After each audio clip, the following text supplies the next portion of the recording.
ជំរាបសួរពុកម៉ែបងប្អូនទាំងអស់គ្នាថ្ងៃនេះមកលេងវាលស្រែមើលស្រែមើលស្រូវអញ្ចឹងណា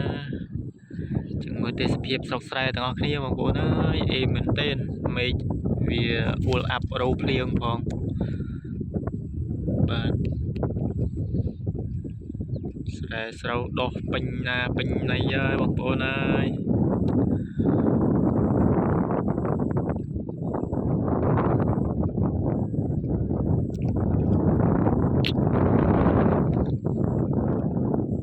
ទេសភាពស្អាតណា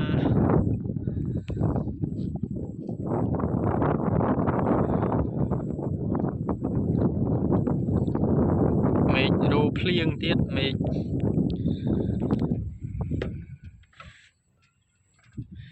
និយាយពីទេសភាពស្អាតបងប្អូនទេសភាពអេម